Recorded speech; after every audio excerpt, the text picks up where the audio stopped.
Our collectors, we are back again with another episode of WTCtv, and I've got Mr. Adam Gellman on once again, one of my favorite guys in the world to have to talk wrestling cards with. How are you, sir? Yeah, I'm doing great. How about you?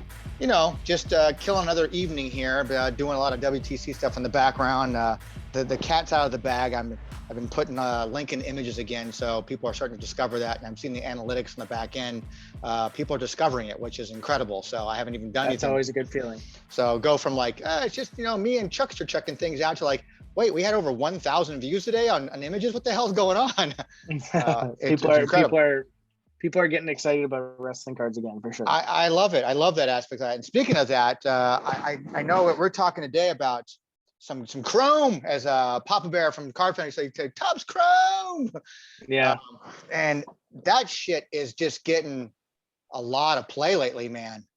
Yeah, never would have expected it to be like this ever. Like I've like I remember it's like, because when I was a little kid, like Chrome was my jam. Like that was just my jam.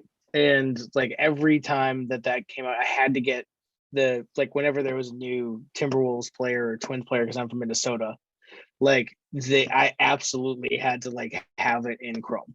Like that was the thing. And then I never really got into wrestling cards until like 2018. So like 2017 maybe. So like I missed like the first couple of versions of Chrome, and then it went away. It went away and I didn't think it was going to come back. And then in 2020, 2021, here we go.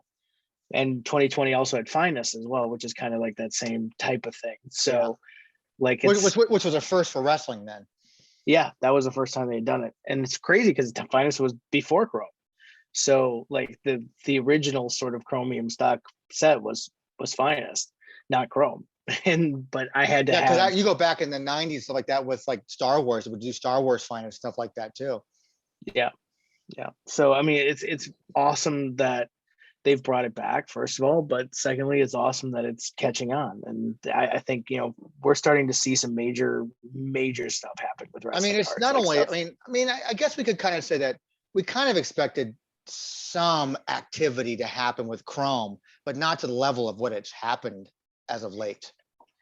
I don't think anybody could have expected this. I mean, like, to a degree, coming into Transcendent, that was where it first started. Like this year's Transcendent collection offered the Superfractor autographs, which was the first time that had ever happened.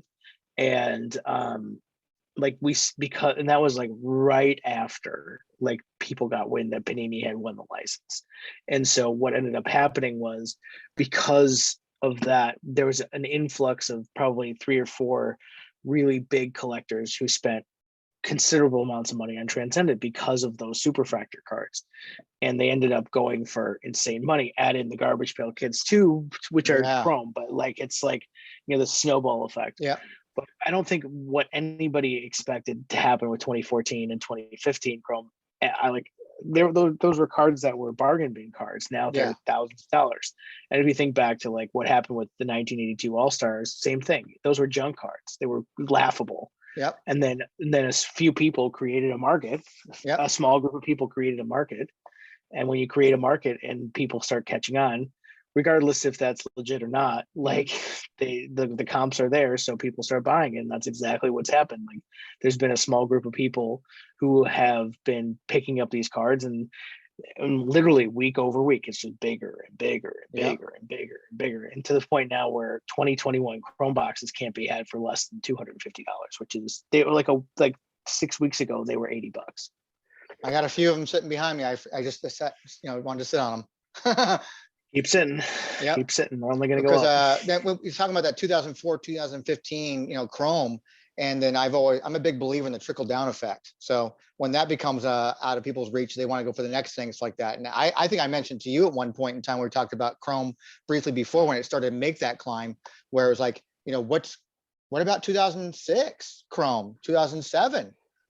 Yeah, it's different. Those are different because like those sets had unusual parallel structures. So like the first baseball like Chrome set was 2014. That was the first time they had done it. 2006 Heritage and stuff like that, like they had Chrome stock cards, but the parallel structures weren't the same. Like it was kind of built for like I'm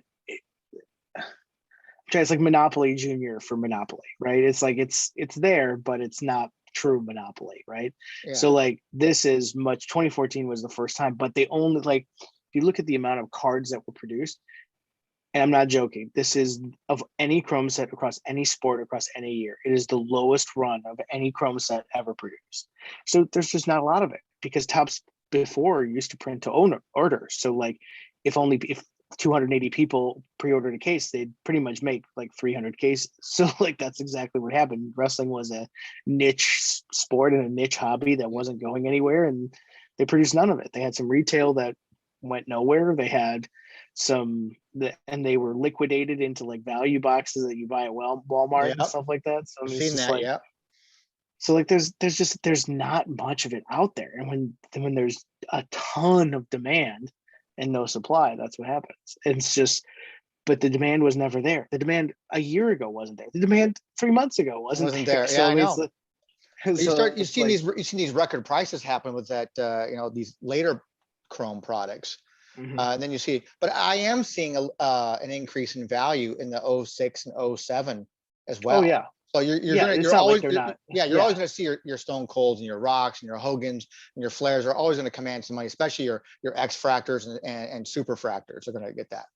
Well, the funny thing about Stone Cold specifically is that he's never had a single Chrome card in 2014, 15, 20, or 21. Like he never had his own Chrome card. The Rock had 2, Hogan had 1. And outside of that, there's nothing. There's no Randy Savage. And so like those guys, when you go back to those other sets, like it's a different situation. But overall, like the 2014 Chrome set, I think is an anomaly because not only did you, and it's really weird because you've got the NXT subset, which has Sasha's rookie, Charlotte's rookie, Bailey's rookie, Paige's rookie in a Chrome set with no parallels, but still insanely short printed. So like the Sashas and the Charlottes are going for probably $100 each graded. Like, but then you go to like the base set, it's like The Rock, you've got Roman Reigns, you got CM Punk, Brock Lesnar, a few of those guys that were popular around 2014.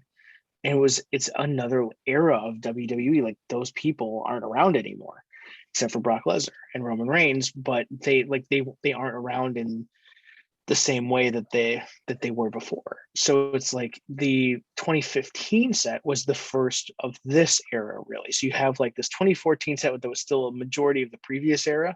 We have like the Miz and a few other guys that survived both of those sort of things. Yeah. But the 2015 set is really the first of like, okay, we've got Alexa Bliss, we've got, Charlotte Flair, we've got all like the women's revolution was starting in 2015 and 2016. And that's where that really kind of took off. So it's a much different approach. And like, you also have probably 6 more parallels too. Like 2014, there was only golds, there was atomics, there was X Fractors, and there's nothing. It's like, and the golds were the only numbered ones. They had some reds and the autographs, but I mean, it was very, very low run, so there wasn't a lot of parallels. And so all it took was a couple dominoes to fall. I've said a million times, with $100,000, even right now when things are exploding, with $100,000 right now, you can change the entire wrestling market. Like just go and just go buy a couple of cards and the whole thing changed. A few dominoes tip, and that's exactly what happened.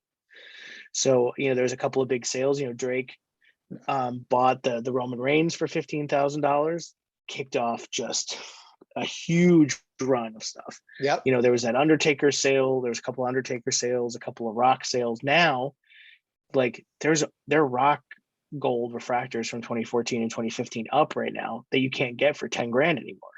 They used to be, I think, $1,000. So, and even before that, they were $100. So it's like they've literally just like boom, boom, boom, boom, boom, boom, boom. It's crazy. And then as you go into, so then you also have this fuel that's just about to be poured all over this, and a match is just going to be thrown into it and it's going to explode. And that's the release of Prizm, which is coming in 2 weeks. So like in 2 weeks, just again, so like you have like these dominoes that are falling, and oh, by the way, like there's this big giant rock that's about to fall on this hobby, which is Prizm's release. Like that stuff doesn't happen. It's a black swan event. Like, and people are saying, well, WWE isn't UFC. I'm like, well, UFC didn't have the trajectory going into this that WWE does. Like, you have to understand, like, these are sales that weren't happening in UFC, but now UFC Prizm boxes are going for 2K. They weren't like that, going, there wasn't that type of expectation. But yeah, the 2 weeks from now, like this, we could be having another conversation that's completely different. And that's insane to me. Like, wrestling has never had that level of popularity, even though they have 1 billion social media followers. I'm not exaggerating. They have 1 billion social media followers. This stuff just doesn't happen. But the trading card aspect of wrestling has always been the lowest collectible thing anyway. So it always has been. People collect replica belts before they collect trading cards. People collect T-shirts before they collect trading cards. Oh, I know. And maybe we're starting to see a little bit of a shift in that in some respect. And I do think, me personally, I believe that the AEW Upper Deck license, I think that product actually put more eyeballs on wrestling cards. So that helped to a degree. And then we're going to see a lot of other non-wrestling fans coming into this market because of Prizm, though. I'm not as like, I think the AEW market, like, it did things, but I mean, a lot of that was it's just a weird manipulation of the market like that. I don't see a lot of things sustainable from that side of things. But like, well, let's be honest. I mean, we went from these ridiculously asking prices of autographs in the thousands of dollars, and it settled down into an area like, okay, this is more where it should have been at, where we kind of thought it was going to be at. Right. And that's what I'm saying is, like, there was some weird stuff happening, like with box availability in the first part of the AEW release. And I think that was done on purpose, and it was successful. Like, Upper Deck planned out a way to keep boxes off the market until retail and e-pack was going to drop, which happened like this week. Yeah. Like, there's a reason why those boxes were unavailable. And I'm not going to get into it because I don't know the specifics of it, but there's so much of that product, and people are treating it like it was nothing. I'm up for any kind of controversy talk at all, man. Let's talk about it. No, it's like I can't, because I don't have, like, I'm speculating, and it's like, there's a lot of speculation on that. But I think the overall thing is, like, there was a like with the WWE market, especially with Chrome specifically, there's all it takes is like a few people, and just like with AEW, all it took is a few people to really sort of flip some dominoes over, and the rest of them fell.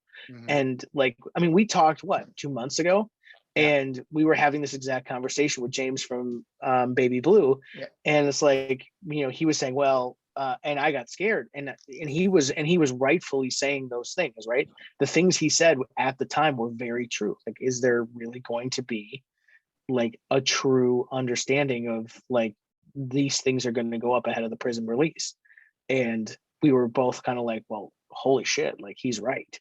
And all it took was like probably 4 or 5 people to change the entire market, and now we're having a completely different conversation.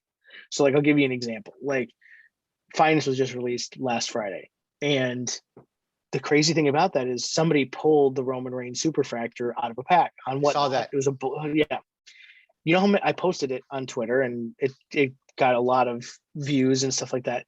You know how many messages I got about that card? Like 12 messages. I'm not kidding. Like 12 people. Like, it's not my card. Yeah. No. They wanted to know where they could get it. Oh yeah. They knew it wasn't my card, Yeah. and it was like, well, where do I get this card? Where do I get this card? And I'm like, that stuff never happened before, and it's because of all of the things that happen. It's just like, and I talk about market manipulation. Like, you can change a niche market like this really, really easily. I think it happened with Wrestling All-Stars. It happened with all the Hulk Hogan stuff. It happened with Michael Jordan back in the day. Like, it does, because trading cards are such a niche collectible industry. It doesn't take a lot to tip a few dominoes. And if you play your cards right, this is what happens. No pun intended. And yeah, right. You play your cards right. Exactly. No pun intended. But that's what I'm saying, is like, it's like, there's these things happen within the market, especially with Chrome, where there's so little of it out there. And I've said there's a couple other factors too, right? Like, if you look on my wall, there's a ton of Becky Lynch cards. Like, I have, 30 101s. I have all these, out of 5s, out of 10s, whatever. Guess how many of those are going to be placed on eBay in the next week? 0. That's right. You know how many are going to be placed on eBay in the next month? 0. You know how many are placed in the eBay in the next year? 0. And there's a lot more people out there like me. Well, we've had conversations like that, both myself for WTC, and then also with Zan from Worlds Collide.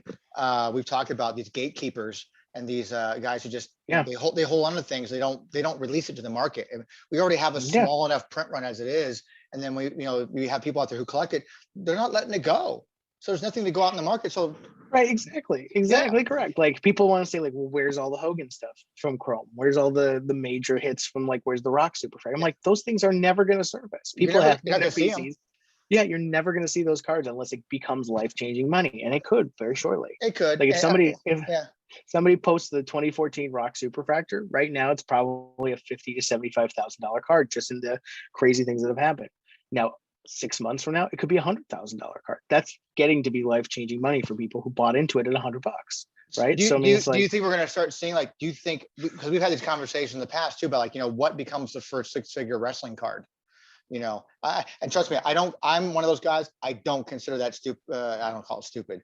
I don't consider that Rock, Dwayne Johnson Bumblebee card as a wrestling card. It's a football card. What's the first wrestling card, that potentially become a six-figure card? A lot of guys would say the 82 All-Star, Hogan or Andres like that. But these Chrome cards and some modern day cards have a potential to be that now. Yeah, 100%. And 6 weeks ago, that was a laughable discussion. Now it's not. And this is the same thing that happened in 2020 with NBA and NFL cards. Like no one thought that there would be a $6 million card that was sold from a modern set. Here we are, and that's already happened, right? Or however much that was. Like there's been a couple of big, $4 or $5 million sales. Like it was laughable, like in 2019. But I think let me put it to you this way. Lewis Hamilton is probably Michael, and one of my friends called him the Michael Jackson of Europe, right? Everybody knows who he is. So his cards are going insane right now. They're selling for six figures all over the place. In America, which is a prime market for a lot of these collectibles, is The Rock a bigger star than Lewis Hamilton? Absolutely. Yeah, he is. He is absolutely asking me that question. Yeah, he is absolutely a bigger star than Lewis Hamilton is. Okay. Are we saying that The Rock's cards should be not considered a part of that discussion? I don't think so. Eventually, there's going to be somebody who says, wow, I need to have that Rock card, whether that's a 101 Superfractor or whether that's the Black Prizm or any number of other cards. Like there's a lot of stuff that's going to be happening over these next probably 5 to 6 weeks that are going to change the way we look at wrestling cards, either the Panini side of things or the Topps things. And I think I've never been a fan of the 1982 All-Stars. I'm just not. I think they're junk. I think they've always been junk. I think they look like junk. I hate them. And because they were never, yeah. Well, no, it's because they were never meant to be collectibles the way that they are right now, which is why so few of them survived in the grades that make them expensive cards. Sure. And all it took was 2 or 3 people to sell them amongst themselves and tip those dominoes, and all of a sudden they're the most expensive wrestling collectible there is. Yeah. But I don't think those cards are ever going to be on the same level as a Chrome card. Like those Chrome cards, it's like they're two different eras. It's like a vintage card and a modern card. Yeah. So because most of these people who are going to join the hobby in the next 2 weeks are going to come in and see the way that these things are going down, they're not going to look back at the 1982 All-Stars. They're going to look at what can I get that's happened in the modern era that makes sense with my collection, and those are the Chrome cards. Yeah. Those are the shiny things, because collectors are small children who like shiny keys. Yeah. So I call those the Prizm boys. They're going to come in here. Yep, I do too. Yeah, I do too. They're going to come in here and they're going to obviously change the market in a sense, because all it takes is a couple of those Prizm cards, and again, it's a trickle down effect. When you have something shiny over here that goes for something I can't afford, what's the next shiny thing I can afford to get?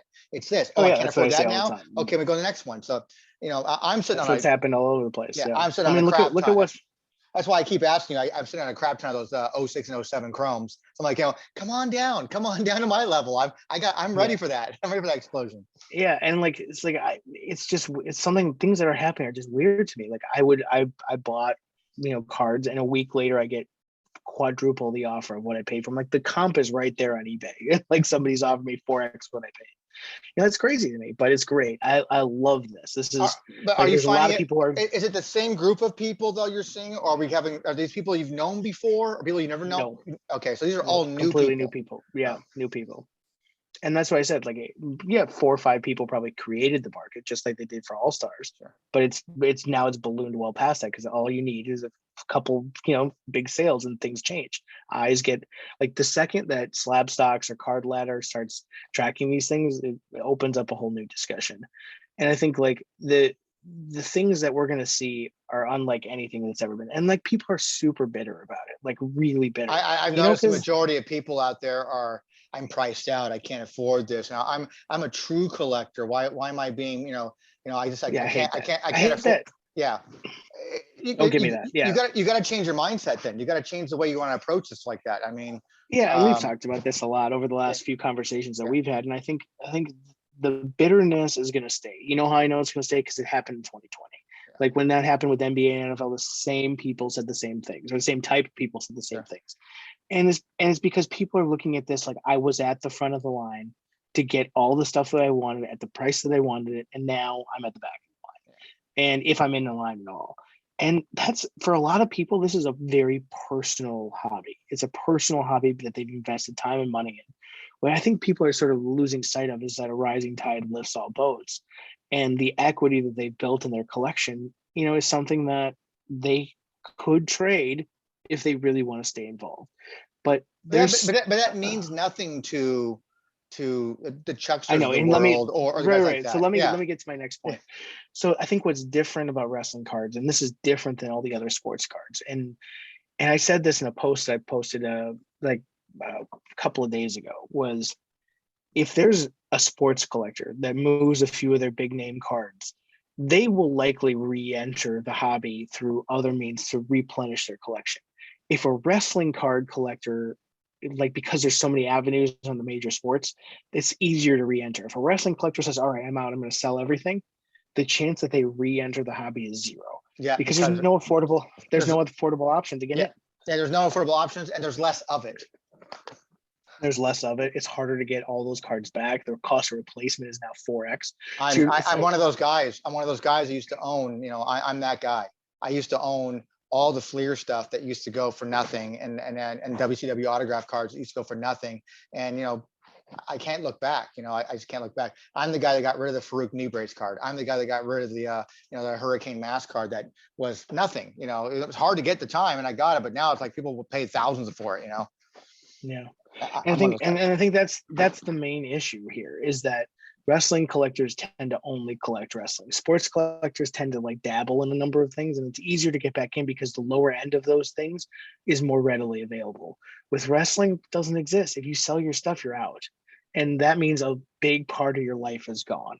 Yeah. And that's a really tough proposition for a lot of people. So I understand the bitterness, but I also feel like, you're kind of like rooting against, like the thing that you were hoping would happen. And that's what's so problematic for me, is like, okay, I get it. Like, your card collection is going to be harder to maintain. But just because a box of Prizm costs $1,000 doesn't mean there aren't ways that you can get involved with Prizm if your collection isn't Roman Reigns, The Rock, Steve Austin, or in my case, Becky Lynch, right?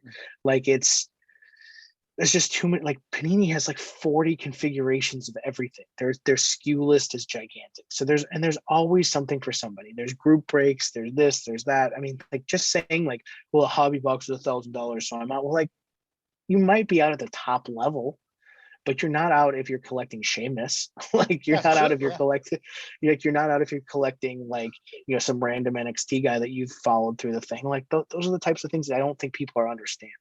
Like, yeah, if you collected Roman Reigns, you're out. I'm sorry. That's what happens. Like, if you were collecting Tom Brady, you're out. But if you're collecting like Naomi, like, maybe you still have a shot at getting some nice cards. Like, I'm planning on cutting back a considerable amount because I just won't be able to afford. Well, because you collect a particular superstar, it's in that top 4 or 5, tier level. Well, yeah, it's like the top 2 or 3 tiers are going to be really tough to consider, and that's fine. Like, I've made peace with that a long time ago. Like, I found out well ahead of the announcement that Panini had won this, and like, I knew that this was going to happen. But this is also one product. There are 6 other products that aren't going to have this level of following, and there's probably 1 or 2 products that will. So you're going to have the Prizms and the Selects and the stuff like that, which are going to be really expensive. But you're also going to have like the Chronicles type product that are going to be easier to get your hands on. Probably be $200 a box, and that's fine. That's affordable. So someone like you who is your PC is like Becky Lynch, what was your first reaction when you heard this? Were you pissed off? No, Like, no? no. But because I've been through this, I'm like, that's the thing. Like, I've collected all the other sports. I've been a part of the Because Panini I'm someone who before. hasn't collected sports. This will be my first time being exposed to Panini product in that sense. Like, I've always been a predominantly wrestling, but I've pretty much been, except for when I was a kid, I've been a non-sport guy. So I've dabbled in all kinds of stuff, movie, TV, other kind, properties like that. So this is my first time going into something like Prizm, So I wasn't pissed because it's going to get more expensive. I'm pissed because Panini won it. Panini and I don't get along.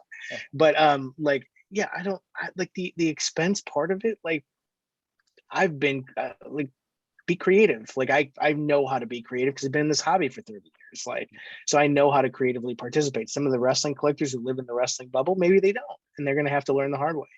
And that's fine. Like, they'll figure it out if they really want to. If they don't, then they don't.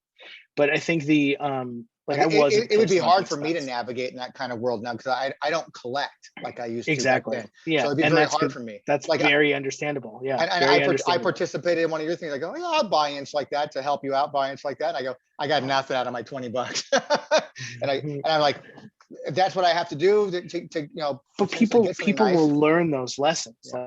And that's like, because I learned those lessons back in 2012 and 2011. You're going to learn those lessons now, and because everybody does. That's part of being a part of the new hobby, the new era of the hobby, and for some, it'll be a bad taste in their mouth and they'll be gone, and that's unfortunate. It really is, but it's a natural. Like, there is one rock unturned left after WWE. It's like NASCAR. Like, you're gonna go collect NASCAR, like, because that's the cheapest thing that's left.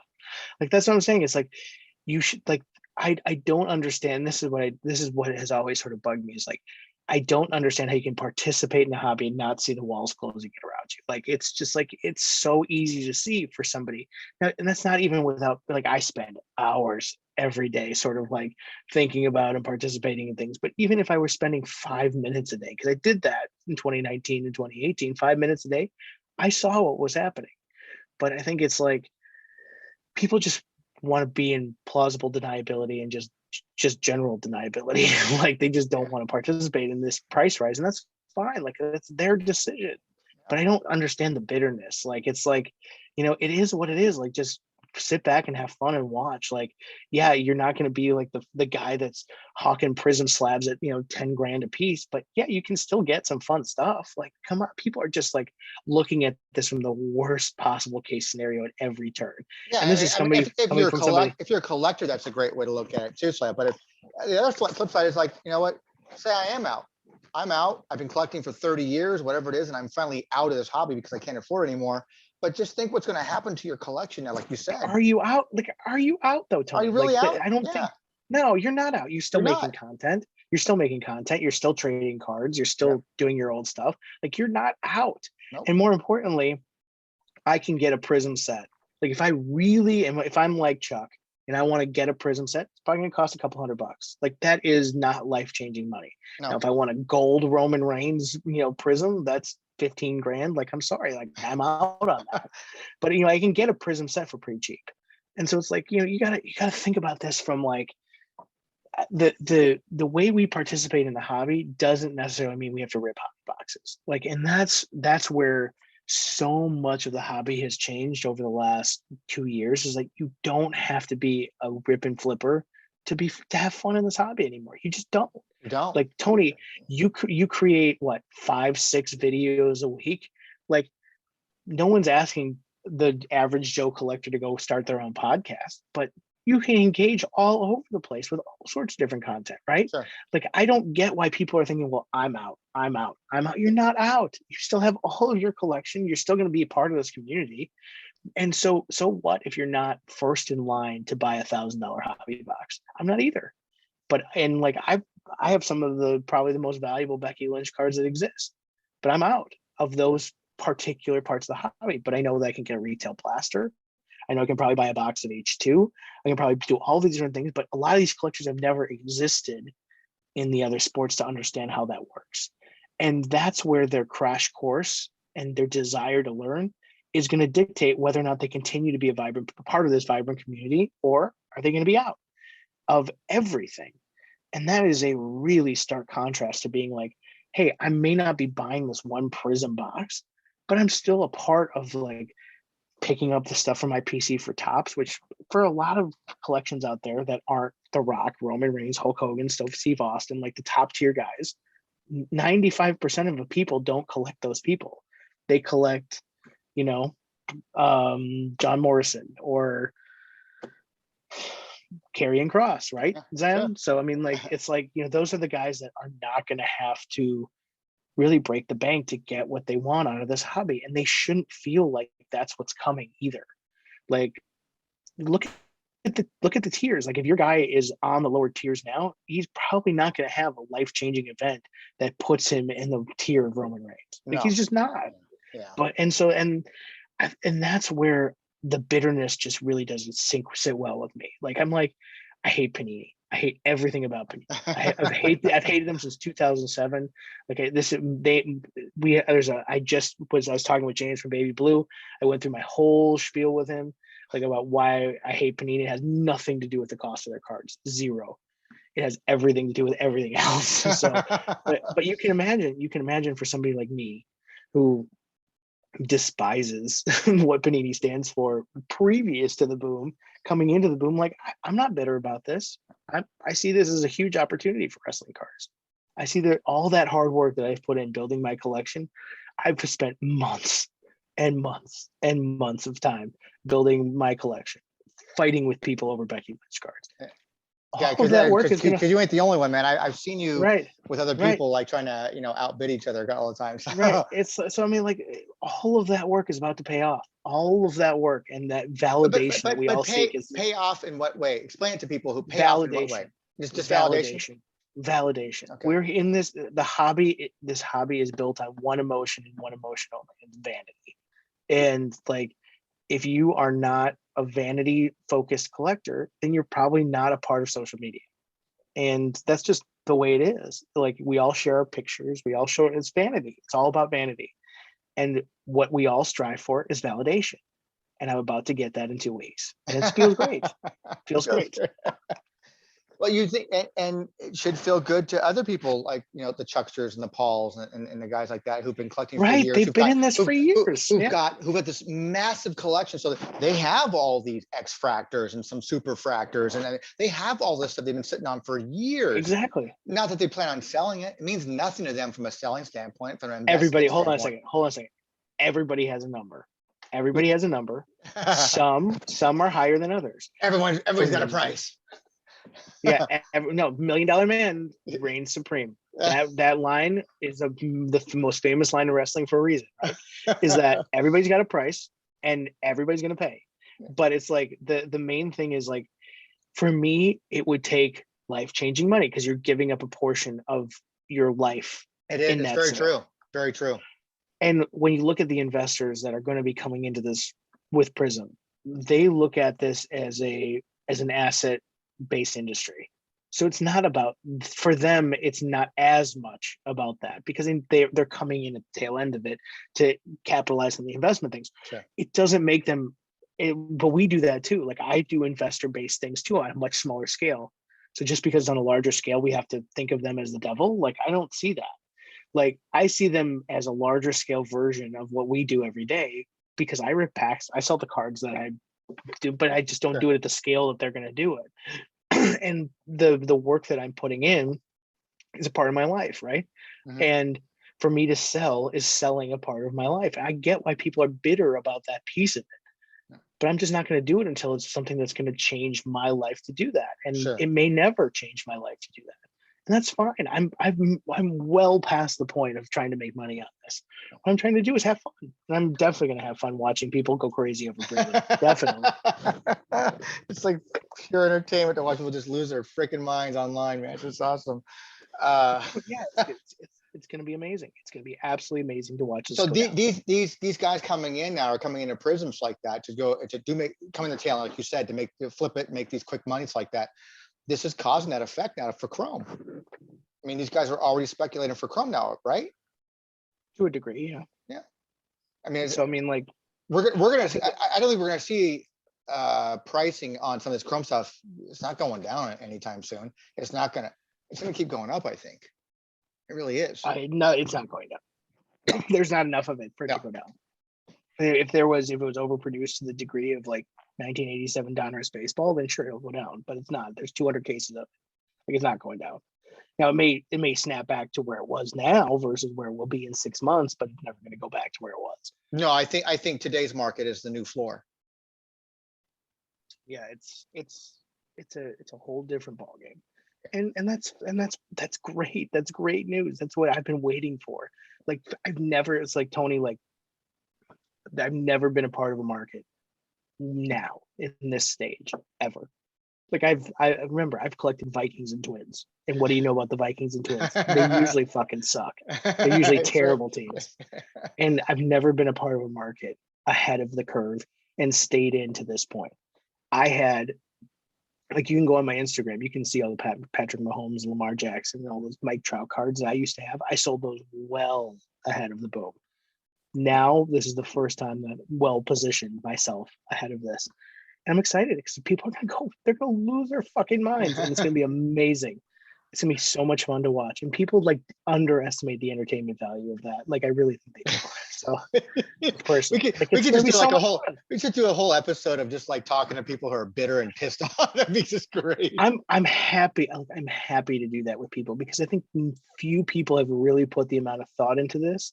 Because I mean, I've known about this for almost a year. Like, I've known about this for almost a year.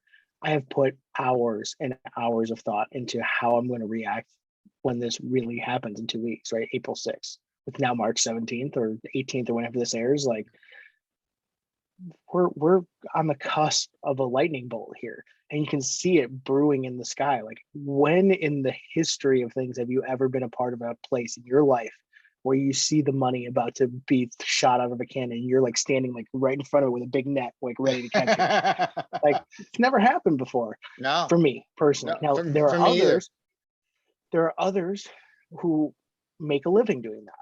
Who make a living being that person. And then there are other people who make a living changing markets so that other people can stand in front of the cannon, right? And people hate Gary V, right? Gary Vaynerchuk, like, they hate him because he changed a lot of the way that people think about investing in cards. They hate, Logan Paul and all he went through with Pokemon. They hate all these guys because they changed their hobby by their influence. And their influence to them is a negative thing. I see it a little bit differently because, no one likes that Gary V just basically did a drive-by on trading cards. Like, it sucks that he really wasn't all he cracked up to be. But to think of the way that he changed the lexicon in which cards exist is crazy to me. Like, that is an unbelievable event that we've literally witnessed over the last 2 years. And he was a part of that. Kevin Durant was a part of that. All of these guys who bought into that group that is now part of Collector's Universe. Like, well, didn't you also just posted something about the singer Drake? Oh yeah. So, like, well, that's different. Yeah. So let's talk about Drake for a second. Yeah. So the way that Gary V and all these other guys engage in the hobby is by buying already expensive assets and using their influence to make them more expensive. Drake, on the other hand, is like, fuck that, I want to go rip some wax. And like that, and like that is like not what I've seen from celebrities. And not cheap wax either. No, well, I mean, okay, so his net, so like, let me just talk to you about something. So I saw your post comparing net worths. Like, that was a very interesting post. So there's a close family friend of mine who played in the NBA for a very long time, to the point where he has so much money that he literally just said, you know what, I really like Five Guys. I'm going to go buy a bunch of Five Guys franchises. Like, that's when you have life-changing money, like, fuck you money. It's called fuck you money, yeah. Yeah, that you can go and you can just spend it however you want. Then there is Drake money. Drake money is 9 figures worth of spending power that can change a market overnight if he wanted to. Now, I don't think that anybody is expecting him to come in here and just say, like, you know what, I'm going to buy the whole run of Flawless, because he could. He could buy the whole run of Flawless if he wanted to, but he didn't. He wanted to say, like, you know what, I'm going to go buy 14 boxes. For him, for us, that's the price of my house, right? That's like $200,000. That's what I owe on my house. And for him, it's buying a McDonald's value meal. Yeah. So it's like, it's like people are like, oh my God, I can't believe we spent that much money. Like, he makes more interest of that in a month. Yeah. Than he, like the interest on $250 million at $70 million a year growth is like insane. Like that's pocket change for him. So that's what I'm saying, for somebody like him just to come in and say like, oh, I'm gonna go rip some wax. Like that's not the way that the previous celebrities have come into this hobby. It's a completely different thing. Now, there have been baseball players who have come in and basketball players come in. It's like, yeah, I'll rip a few boxes. Phil Hughes has his channel or whatever he wants to do, all that shit. Great. Drake is like, I got $250 million in the bank.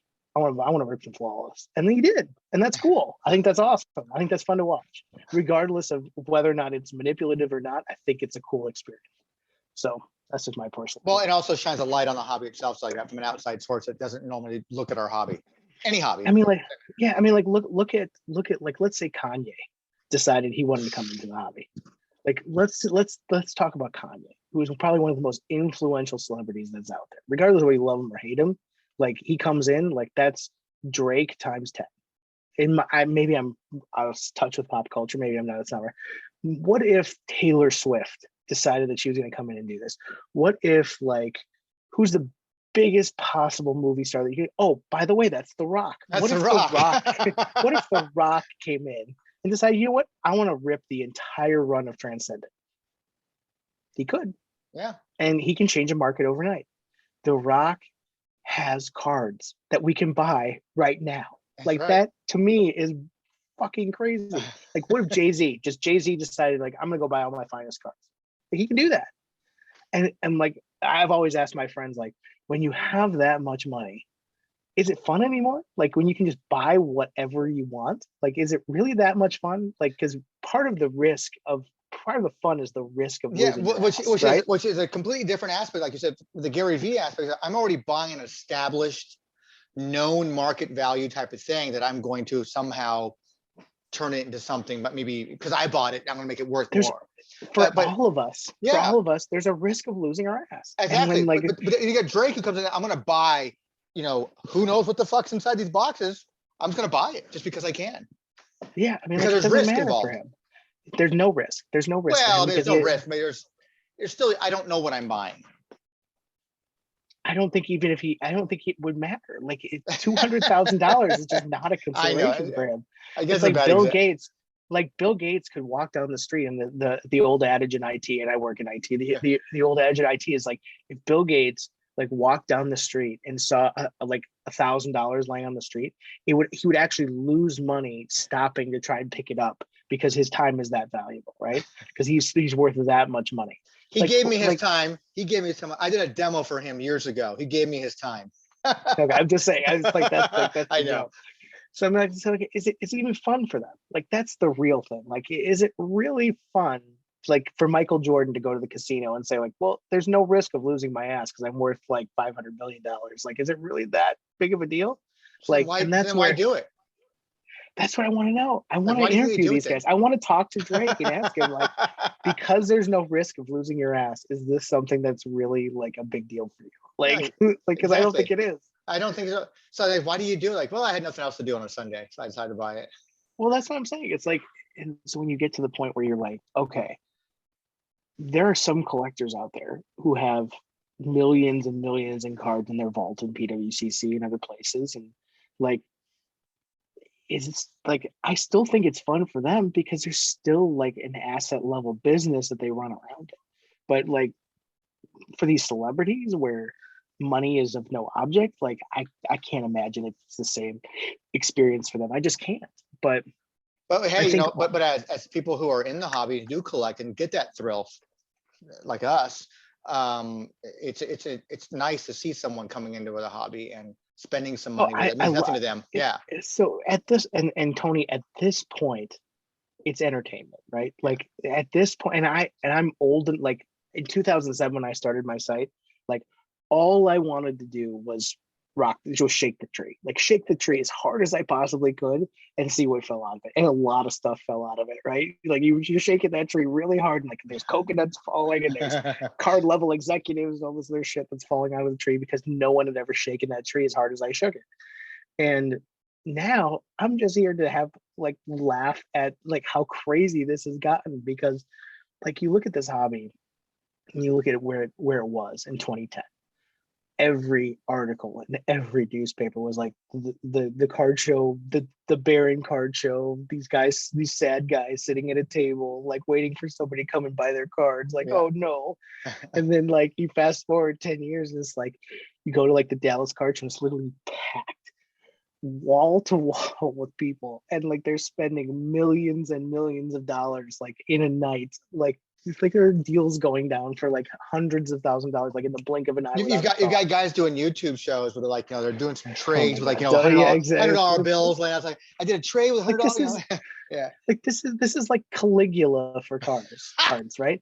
Like that's what this is. Like you're literally watching a card orgy take place in front of your eyes. How can that not be the most entertaining thing that you've ever seen in your fucking life? That's awesome. I swear to God, like this is amazing to me. Like I wish, like we're gonna coin the phrase out. It's gonna be called Cardligula.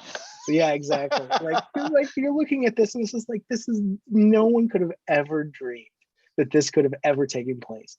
And like I used to sit back and want to be the white knight and like correct everybody, and I still do that occasionally when I'm bored. But like like right now you're like looking at these people like with the mentality I had like 10 years ago, and you're like, holy shit, you guys are about to have your minds blown to smithereens. Like I will pay to watch that. So that's about what's going to happen with wrestling cards here in a couple of weeks. It's like you're going to like see these people for the first time in their fucking lives like go and see somebody pull a $35,000 wrestling card out of a box of cards, and they're going to be like, it's like you think back to 2019 when you're ripping like a $30 box of SmackDown and you end up with like a Tucker autograph, and you're like, how did we get from this to that? You're just like, this is the funniest thing I've ever seen. You're gonna see a lot of these guys who are watching breaks like that or watching people do that kind of stuff are these same guys who are probably complaining that they can't afford to be in this hobby anymore.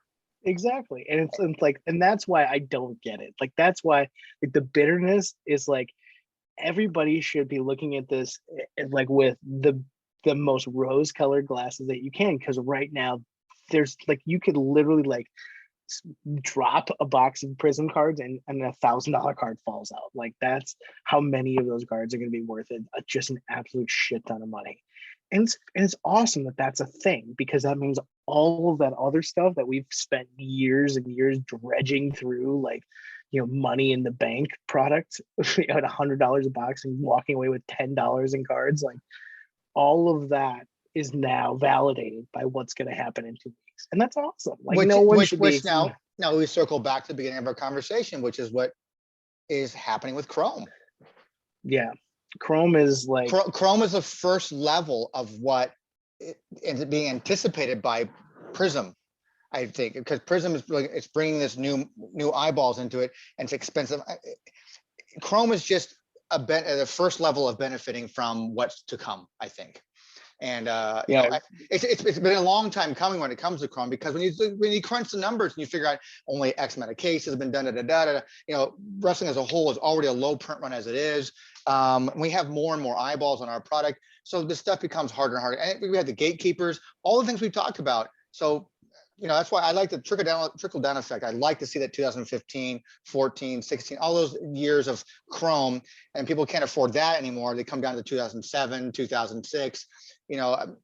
Hell, I think that you're going to end up having people go after and start spending some good money on that Comic Image 99 Chromium set.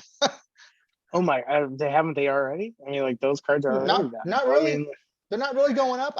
You can still pluck them off for some of them for less than $1. I mean, like, here's what everybody just needs to understand is that for the next 6 months, there's not a single wrestling card that's going to drop in value, like below the floor. Like there's a set floor and nothing is going below it. No. Now cards will fluctuate. They'll go up and down, and like a card will release at like $800 and settle in at like $600, but nothing is ever going to be worth that is $800 is now going to be worth $50.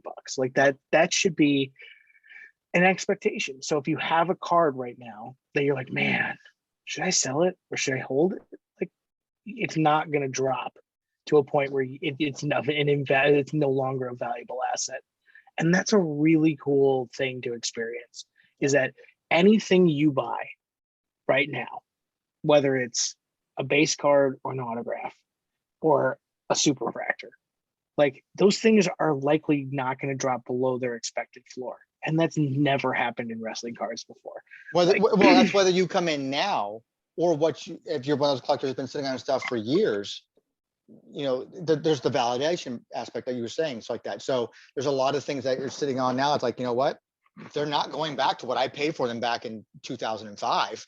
They're going to be now in 2022. It's like that. Like I've got a new floor. So yeah, I mean, it's also decision time for a lot of people too, that whether they're happy selling now for certain things we want to sell things, if that's enough money for them to kind of move forward with.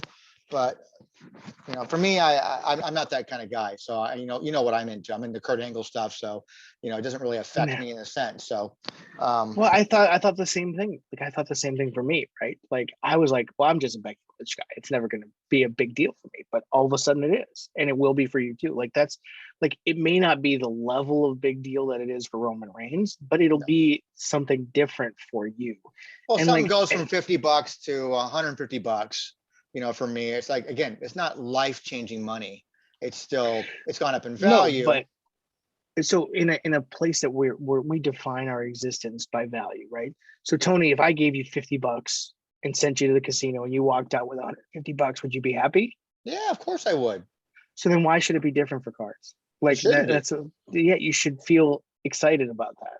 Yeah. And like, you shouldn't be bitter that now your cab ride is paid for and your hotel room is paid for, but you should be maybe like, okay, if I'm going to go back into the casino with $50, I'm probably not going to come out the next time with $150, or maybe I put it all on red and I walk away with $50,000. Like those are the types of decisions that a lot of collectors are going to be making, and it's a very, very tough existence for a lot of people because they've never played the stock market. I'm not that type of person. I've never gotten involved with NFTs. I've never gotten involved with all those other things the way that some of these big name guys are. Like that's a really tough experience for a lot of people to learn about because they have jobs, they have families, they have I have those things too. So, but when you think about like, how do I invest my time to understand what to do with my community presence, like those are things that a lot of people are going to have to come to terms with over the next couple of weeks. And it's going to be, and for some, they'll find a way to be a community member for life and they'll continue to contribute and they'll continue to do awesome stuff. For others, it'll be like, this is turning into everything I don't like about gambling and the stock market and why I stayed out of that and why I stayed out of politics, why I stayed out of this, like, then they'll just leave. And that's unfortunate, but it's an inevitability. It's we're like you. And like I said, this is the first time for me personally that I see the lightning bolt in the sky. It is coming down, about to hit me square in the chest. Why would I not be excited about that? That's insane to me. That's awesome. And I think that the more collectors start to realize that as these Chrome cards double in value week over week, as these Prizm cards come in and add the fuel to that fire, like those are the types of things that most people in their lifetime never get to experience. Like think about our parents, like those are investments, like buying in an Apple when it was $5 a share. Like that stuff doesn't happen. Now, I'm overstating this for a reason. Like this isn't going to be an Apple stock where all of a sudden we're all millionaires. But like this is the first time for a lot of people where they can see an asset that they hold a lot of getting exceptionally valuable in a very short period of time. And I didn't see that in 2019. I sold everything and I probably missed out on $1 million. I'm not joking. That's actually how much money I probably missed out on. And I was pretty bitter about that for a while, but then I realized, you know what? I probably wouldn't have stayed in long enough for it to be worth $1 million anyways. I probably would have sold well ahead of that. And you can't look back anyways. No shoulda, coulda, woulda. You learn from it and go forward. Exactly. So I think it just, so instead of looking at all the things that are going to go wrong, like think about this, like, okay, I see the future. I literally can see that in 2 weeks, 3 weeks, 5 weeks, all of the things that I could spend my money on are probably within a shadow of a doubt going to be more valuable.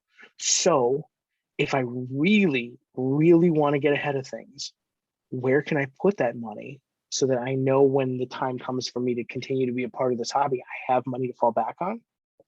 For me, that was buying a bunch of Roman Reigns cards 3 months ago.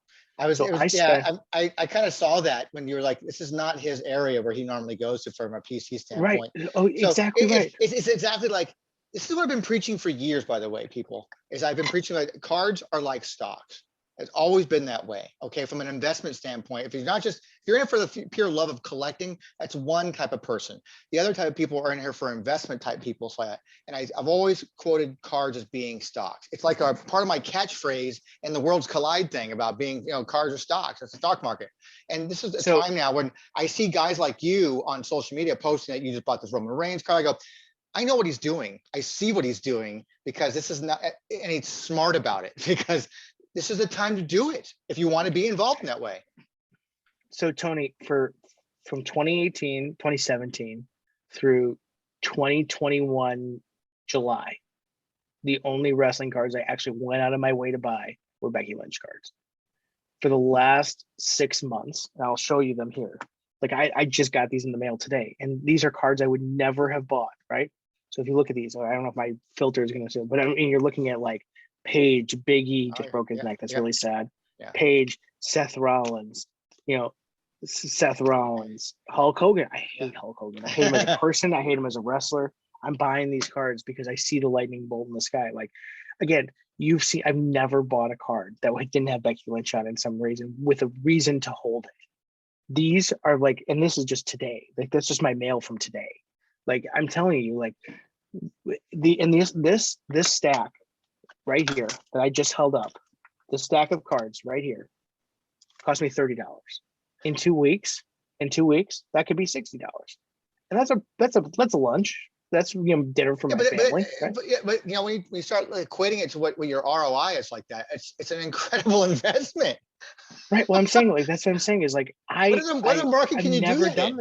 I've never done this before. I've never bought, The Rock. I've never bought cards that I never intended to collect. This is the first time where I saw that happening. And I bought probably $600 or $700 worth of Roman Reigns cards. Last week, I just sold them all for $2,500. Like, that is a 3x investment in like 3 months. Like, come on. Yeah. Like, and it didn't take a lot from me. Like, I came on this podcast two or 3 months ago and I said, buy this, because it's all going to go up. And guess what happened? It all went up, because you know why? Because I'm not a smart guy. But I saw, if I could see that and that happened, like, how other people aren't doing this. And I'm doing it at the lowest possible level. Like, you have to remember, like, I'm buying cards like, like, let me show you another thing. Like, I have in my deck. It's like, $30, $20, it's like, $40. So I have a stack of cards right here. These are all chrome cards from The Rock, right? Like, you can see, like, I have another stack right here. It's all The Rock. And it's like, these are like $1 a piece. Like, I buy Starbucks for $8 a piece every day. Like, I could, and like, all of these things I'm holding in my hand are all going to appreciate in a very short period of time. Now, they may appreciate a cent, they may appreciate $1, but $1 over $1 is still 100% growth, right? Yeah. So if you invest things the right way, all of a sudden you've got $700 sitting around. You can buy a box of Prizm. Holy shit! There, you just accomplished your goal. Yeah. Like, that's why I don't get this. Is like, if you really are going to drive yourself out of this hobby, that's on you. That's really on you, because it doesn't take a lot of money to do the things that I did. And I've been successful with it. And I'm not that kind of person. I've never been that kind of person. I'm not smart. I am not smart. I'm not intelligent. I'm not a psychic. Maybe not a psychic, but that's not, I'm just saying, like, all of those things happened in the last couple of weeks, and it was easy to see that. And if you're listening to this video, you've probably watched Tony's other content. I've been on this podcast and said all of these things before. You have. So I mean, it's just, and that's fine. Like, that's what's so beautiful about this. That's what's so awesome about this. And there's no reason to be bitter about it because we can all operate in a way that gives us access to the levels we want to be at. We just have to think about it with our ear to the ground and with our eyes in the back of our heads. And Well, some people people don't like change. That's the problem. So people don't like change. Yeah, exactly they're right. used to a certain way of collecting, and that way is the only way they know. I know sellers like that. There are sellers who are just a certain way they sell things and how they present their product, that just because they were in 1999, it doesn't work today. You have to I'm going evolve. to say something else. I want to say something else. You have to be able to laugh at yourself. And you know why I say that? Because what did I just say earlier on in this podcast? I hate 1982 All-Stars. Yeah. Look what I bought. You got a Bruiser Brody card? Yeah. Look what I bought. I hate graded cards. Look what I bought. Right? Oh. I hate these things. They were never supposed to be part of my collection. I don't look at these things as things that, oh my God, these bring me joy. No, these are sole purposes to make me money so I can continue to participate in a hobby that is valuable to me, so that when I buy the things I actually do like, I can sell these things without a second thought. That's what investors do. Exactly. And that's what's so beautiful about this, is that because we're wrestling collectors that are ahead of the game by multiple years, we have all of this equity to play with. And everybody has portions of their collection that they can move. I do. And I did. I did. And I bought Roman Reigns because I saw, okay, he's the primary focus of the WWE in a modern television era. He's going to be champion for a very long time, if not another full year. He's about to be the main event of WrestleMania against the biggest other guy that they have. And oh, by the way, if everything falls into place, the guy that's the biggest movie star in the year of the world is going to be probably having a match with him in the next WrestleMania. So like, those are things that wrestling fans all know. Like, those are not secrets. So if you know that, you're already ahead of everybody else. So why not just go act on that, right? It's crazy that people don't think that way. They just kind of look at it from like, well, I'm just used to, their train of thought sometimes is, I go to my store, I buy my box, I go home, I open my box, I get my stuff, and then I'm happy. But now I can't afford to go to the store to buy my box. It's just it's like a zombie. Everybody's watching this video and they're having one of two reactions. Holy shit, this Gellman guy is awful. Get him off of my screen. I never want to see him again. That's one reaction. And that's a fair reaction. I have that effect on people. The second reaction is, this guy's an idiot and somehow he's been successful. That means I can be successful too, right? Those are the two reactions people are having. Right? You're like the Ron Jeremy of cards. Right, exactly correct. Going back to our porn. Yes, exactly. Oh, that's great. Those are the two reactions. And I'm telling you, this is easy. Like, this is easy shit. And like, if it wasn't easy and I'm coming on here and telling you it's easy, then I'm a liar. But the fact that I did it should be every indicator that it's the easiest fucking play in the market. Okay, so by the time this airs, because it probably won't air by the time Prizm comes out, because it's at least 3 weeks before this comes out. Are you kind of saying that people only have a 2-week window, or should they always continuously keep going out there and keep buying the cheap stuff they can? Okay, so because the market's going to change dramatically in 2 weeks, yes. Yeah. And from when this is recorded, yes. Here's what everybody needs to realize. This is not an infinite bump. So you don't just get to buy this and sit on it forever. Like, you need to have an exit strategy. And I do. Like, like, for instance, like this guy, I don't know if you can see it from my, come on, Austin Theory. There we go. Yeah. I bought why would I buy Austin Theory? You know why I bought him? Because it's on camera with Vince McMahon, right? But there's got to be an exit strategy, because anytime you're on Vince McMahon's radar, you're going one of two places, and it's shitter or you're going to be champion. Yeah. So you have to have an exit strategy. And like, those are the types of things that people need to think about. Like, you can't just like willy-nilly buy these things. You have to have an exit strategy. So you can't spend money you don't have. You can't be spending money you aren't willing to lose. So I haven't spent a lot. I mean, we're talking about like 30, 40 bucks. Like, that's a gas tank. Half a gas tank at this point. Gas tank. So like, I mean, like, you're thinking about, like, when you look at these cards, you're seeing that these are the cheapest possible poker chips you can play with.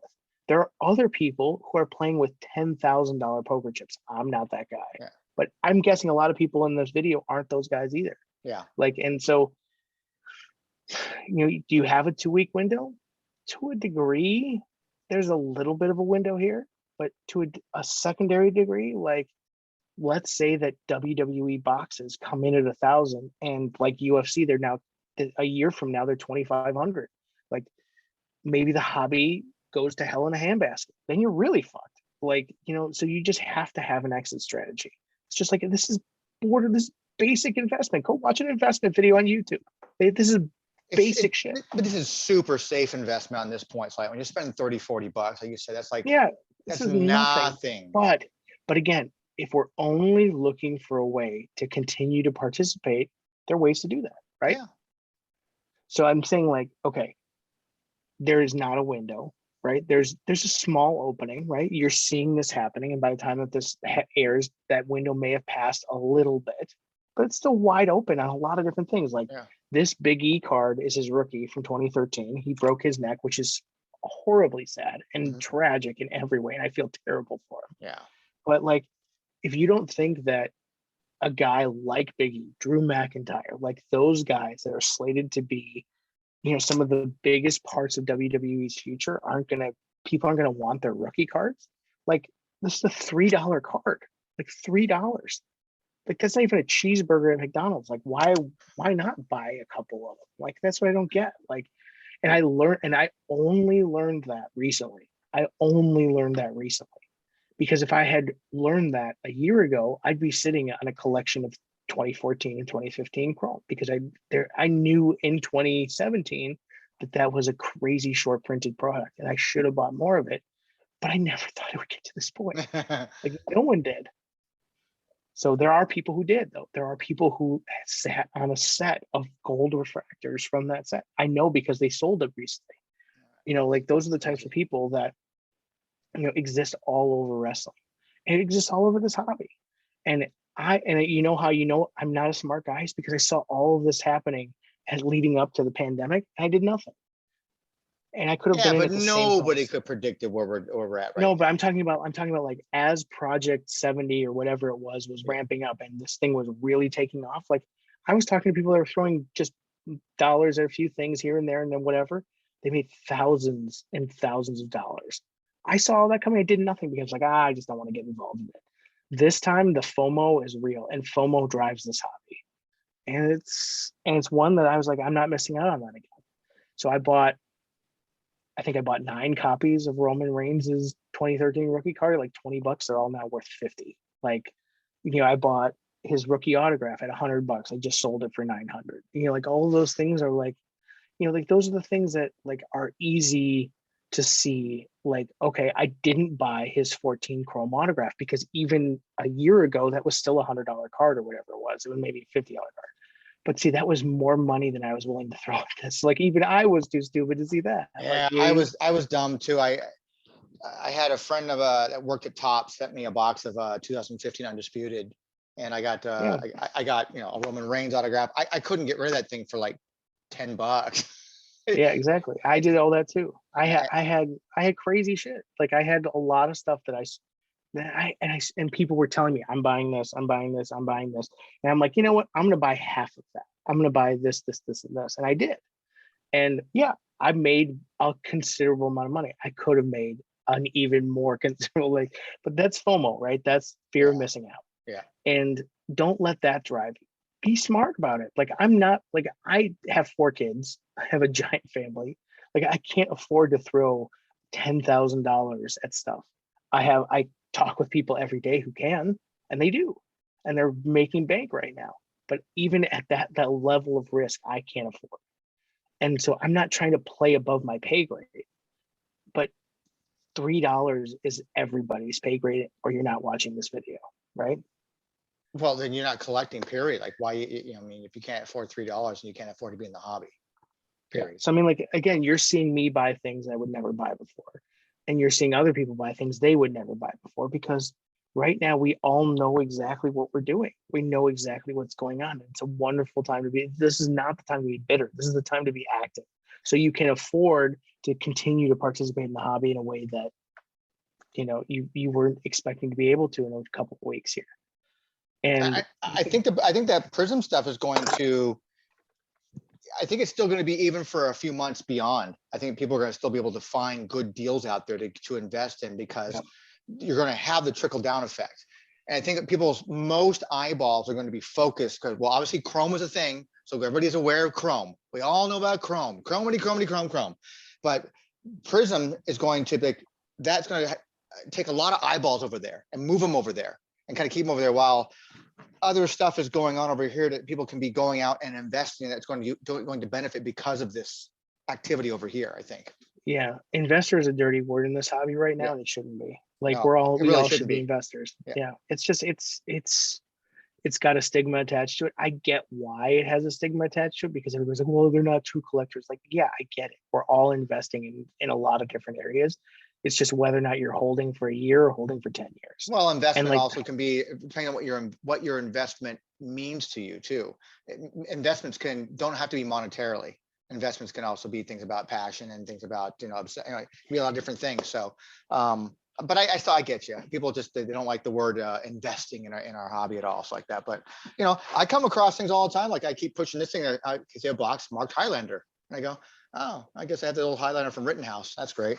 Open it up and find a whole bunch of, holy crap, promo cards that were never supposed to be released to the public. China and stuff like that. And I find a whole bunch of stuff. And I go, I'm smart to invest back then.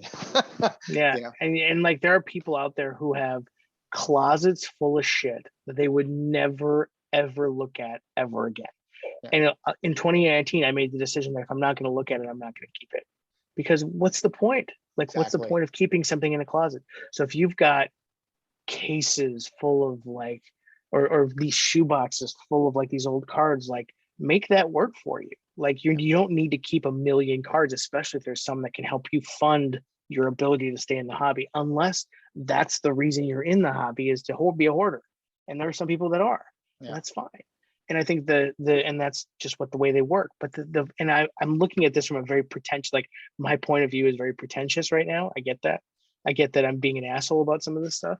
But I mean, like, this is the bitterness that I'm seeing online is very much the same type of like, it's the same negativity and attention that they're drawing on themselves, because they just refuse to see the dots being laid out in front of them. And it's like, I did too. I was in that same position. Like, I was that guy, and I wish I wasn't, because I would be $1 million richer right now. But it's like, and I'm not. That's not a fantastical number. That's legitimately, I would be $1 million richer. Yeah. But it's fine. You can't play the shoulda, coulda, wouldas in this game. You really can't. You can. No, you can. You definitely can. Oh yes, because the reason you shouldn't run away from that is because it can help you to understand how to avoid that in the future. Oh, true. You're looking from that way, yeah. I mean, like, hindsight is always 20/20, but in the same token, like, if I hadn't had that experience, if you think that didn't drive me to buy all the cards that I bought over the last 4 months, that was a big factor in that. And FOMO is a hell of a drug. Like, it really is. And it's fine that people don't want to have that as part of their life. For a lot of people who see the writing on the wall with the stock market and how Russia and Ukraine is driving all this other stuff up, that was easy to see. I didn't do any of that stuff because it's not my forte. I don't understand it. Same thing with like Dogecoin and AMC and GameStop, like all those things. Like, I bought shares of GameStop and I got out too early, right? I was in on that craze really early because I'm on Reddit all the time, but that's not my forte. I didn't have the understanding. This I understand to an exceptional degree. Wrestling cards. I never when I was sitting at SummerSlam 1999, if you told me then that I'm having this conversation now, I'd be like, hey, you're funny. But like, like, that's what's so weird about this to me, is like, this is the one part of the hobby that I know an exceptional amount of information about. And I know that there's a number of other people out there watching this video who watch you because you have that knowledge too. So if you have that knowledge and they have that knowledge, why aren't they doing the same things that I'm doing? Because there's a way, because I'm continuing my PC, I'm continuing all the things I was doing, but instead of spending an additional $100 on that finest box I went and bought a bunch of Roman Reigns cards, and it took a ton of willpower to do that. I'm lying. I bought the finest box too, but I mean, like, but I'm saying, like, you know, comes clean right immediately. Yeah. But like this type of shit happens for a lot of people. They have to make a decision on what they're spending their money on. Okay, they have to make that decision. I do too. I didn't spend $1,000. I spent $700. I didn't spend, you know, $20 either. There's an investment. There's a risk, but I can lose $700 and not lose my ass. So I think that that's where people have different comfort levels, and you can be smart about this type of stuff. But anyways, it's really getting late here, so I love talking about this. So this is my favorite subject. But I mean, like, that's why I love having you on. I love talking to you all about this stuff. I learn something new every time I talk to you, and I hope I always learn something from every guest I have on. But especially you, I always learn a lot from you, from different insights like that. I take away a lot of knowledge from these conversations we have, and I that's why I love having you on. So, yeah, and I encourage you guys to go seek out other people who know and do this a lot better than I do. Because, like, if you think like, oh my God, like, I can't ever think about doing it like that way. Like, think about, like, I'm at the lowest rung of the ladder. Like, imagine the people that are way up here. Like, go listen to their podcast. There's a ton of them. Yeah. Right. It's crazy. And excuse me, like, I don't know. It's just a crazy time. It is a crazy time. Like, I think it's so much fun to watch this happen. And like I said, I'm like laughing, like, this is where we are. And like, I see people who would never buy wrestling cards all over their Instagram page. Like, it's awesome that this is a thing. Like, we've wanted this to be a thing for so many years. Like, people are like, no, they're it's crazy though. People. It's almost like, I kind of equate it to people who are like, I used to work with a guy back in the mid 80s. I worked in a music store in California called Warehouse Entertainment. And I worked with this guy who was a huge Chili Peppers fan, loved Red Hot Chili Peppers. As soon as they went mainstream, he didn't like them anymore.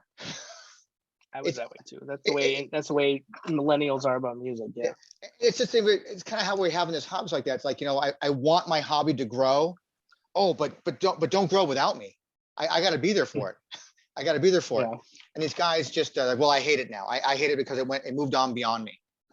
And I you know, it's bothersome.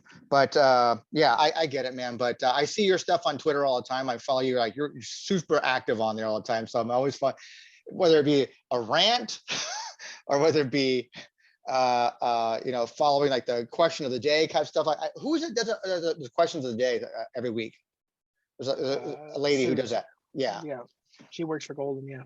Yeah, so it's always fun to watch her stuff, and you seem to participate in almost every single week that she posts stuff on there. Almost when it's relevant. Relevant. Yeah. But where can everybody find you at, Mr. Adam Gellman? On Instagram at WWE Gellman, GELLMAN, and at Sports Cards Uncensored at SC Uncensored on Twitter. Well, I suggest everybody follow you because I think you're a wealth of information, and whether it be good, bad, or indifferent to some people, I don't care. I think it's awesome. All right. Thanks, Tony. And I really appreciate your time, sir. For us, you can catch us on WrestlingTradingCards.com. Everything is at the bottom of every page. Click on any of those buttons on the bottom. It'll take you to all social media places. And with that, man, I will say we are out.